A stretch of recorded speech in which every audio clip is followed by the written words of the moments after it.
योगेश, ये सीधी तस्वीरें नागपुर से हम सबको दिखा रहे हैं। योगेश, जो जी जी, नागपुर साइबर पुलिस के डीसीपी हमारे साथ है, लोहित मतानी जी हैं, उनसे बात करने की कोशिश करते हैं। सर, क्या बताएंगे जिस तरीके से स्थिति है फिलहाल, क्या कहेंगे? अभी इस एरिया में स्थिति पूरी नियंत्रण में है। जिन लोगों ने भी पथराव किया था उन पे कार्रवाई की जा रही है, उनको अरेस्ट किया जा रहा है और अभी स्थिति पूरी नियंत्रण में है। जी, हम देख सकते हैं, इनका कहना है कि स्थिति जो है वो फिलहाल नियंत्रण में है, लेकिन हम देख सकते हैं रैपिड एक्शन फोर्स हो, क्विक एक्शन फोर्स हो, क्राइम ब्रांच की टीम हो, पुलिस का जो तमाम पुलिस के अधिकारी कर्मचारी जो है वो इस समय यहाँ पे तैनात है और बड़ी संख्या में तैनात है। और कहीं उपद्रवी फिर एक बार सामने ना आए, इसके लिए पुलिस जो है वो अपना बंदोबस्त जो है वो यहाँ लगाए हुए है। जी, ये पूरा हिस्सा देखिए, यहाँ पर आपको योगेश जो तस्वीरें दिखा रहे हैं उसमें आप समझ सकते हैं कि कुछ देर पहले किस तरह की तस्वीर रही होगी।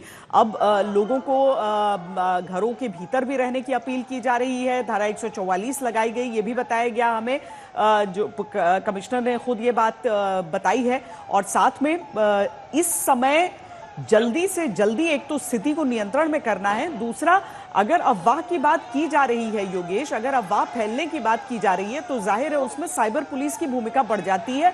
और उसके साथ ही ये भी भूमिका बढ़ती है कि अगर कोई अफवाह फैला रहा है, जानबूझकर ये अफवाह फैला रहा है, तो उसके पीछे की सोच भी समझ में आती है। अगर मुख्यमंत्री की तरफ से भी ये बात कही जाती है तो महाराष्ट्र पुलिस को लेकर वहां पर मौजूद सभी सुरक्षा कर्मियों की प्राथमिकता ये होगी ये पता लगाना कि इसके जड़ में क्या है, कहां से निकला पूरा मामला। जी बिल्कुल, नागपुर साइबर पुलिस की मदद ली जा रही है। नागपुर पुलिस कमिश्नर ने भी यही कहा है कि साइबर पुलिस की अलग अलग टीमें जो है वो स्पेशल टीम तैनात की गई है।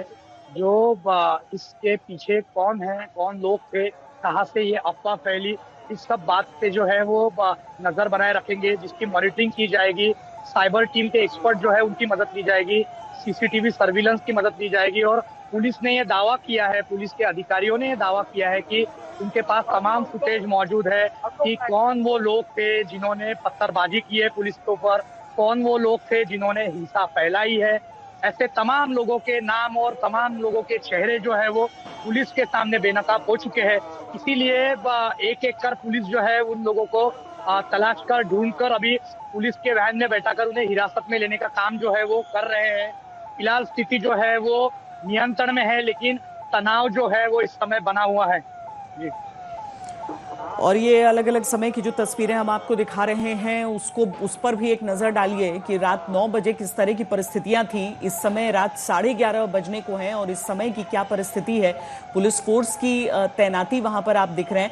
दरअसल पथराव जो है वो दो गुटों के बीच नहीं बल्कि एक समुदाय और साथ में पुलिसकर्मी जो वहां पर शांति बहाल करने के लिए गए थे उनके बीच हुई थी। दिन की एक घटना को लेकर तनाव था और उस घटना को लेकर यह बताया जा रहा है कि वो घटना दरअसल हुई ही नहीं, वहां पर केवल अफवाह था। अब अफवाह से अगर उस पूरे क्षेत्र को मुक्त करना है और लोगों को समझाना है तो उसके लिए एक पूरी व्यवस्था लगेगी। ये भी कोशिशें चल रही हैं, लेकिन फिलहाल तो लोगों को किस तरीके से जल्दी शांत किया जा सके इसकी कार्रवाई बहुत ज्यादा अहम हो जाती है। लगभग 12 से 15 पुलिसकर्मी बताया जा रहा है कि जो घायल हुए हैं अभी तक इस घटना में। और इसके साथ ही 17 नहीं बल्कि अब तक करीब 40-50 लोगों को हिरासत में ले लिया गया है। सीसीटीवी फुटेज के ये 40 से 50 लोगों को हिरासत में लिया गया है और सीसीटीवी फुटेज का इसके लिए बड़े पैमाने पर इस्तेमाल किया गया है और आगे भी किया जाएगा। नितिन गडकरी ने क्या कहा है आपको एक बार सुनाते हैं। नागपूरमध्ये काही अफवा पसरल्यामुळे धार्मिक तणाव निर्माण होण्याची स्थिती निर्माण झाली आहे। या सर्व परिस्थितीमध्ये नागपूरने नेहमी शांततेचा इतिहास हे नागपूरची विशेषता राहिलेली आहे। माझी सर्व बांधवांना विनंती आहे की त्यांनी कुठल्याही प्रकारच्या अफवांवर विश्वास ठेवू नये, शांतता प्रस्थापित करावी। नागपूरमध्ये काही अफवा पसरल्यामुळे धार्मिक तणाव निर्माण होण्याची स्थिती निर्माण झाली आहे। या सर्व परिस्थितीमध्ये नागपूरने नेहमी शांततेचा इतिहास हे नागपूरची विशेषता राहिलेली आहे। माझी सर्व बांधवांना विनंती आहे की त्यांनी कुठल्याही प्रकारच्या अफवांवर विश्वास ठेवू नये, शांतता प्रस्थापित करावी। तो नितिन गडकरी जो कि स्थानीय सांसद हैं, केंद्रीय मंत्री भी हैं, उनकी तरफ से भी ये कहा जा रहा है कि किसी भी अफवाह पर ध्यान न दें। अफवाह दरअसल बहुत इस पूरी हिंसा की जो परिस्थिति पैदा वहां पर हुई है उसमें बहुत निर्णायक उसकी भूमिका हो सकती है, और इसीलिए आप देखेंगे कि सभी नेता, पुलिस अधिकारी यही बार बार कह रहे हैं कि उन अफवाहों पर ध्यान न दें।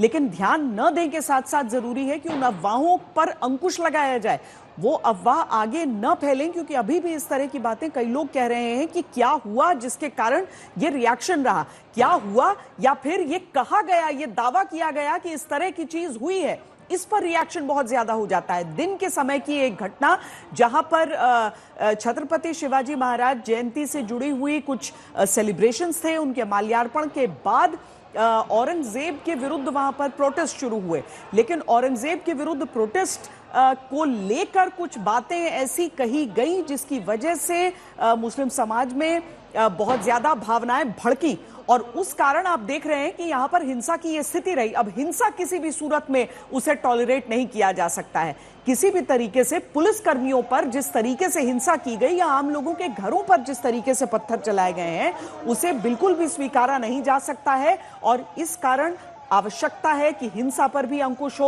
और उपद्रवियों पर भी अंकुश हो। जो 40 से 50 लोग इस समय पुलिस जिन्हें लेकर गई है अलग अलग, अभी कुछ देर पहले जब पुलिस कमिश्नर बोल रहे थे उस समय वो एक आंकड़ा देने से झिझक रहे थे, लेकिन साथ में ये भी बताया उन्होंने कि अलग अलग क्षेत्रों में उन्हें ले जाया गया है, क्योंकि पुलिस की प्राथमिकता है कि उस हिंसा को सबसे पहले वो रोक पाए।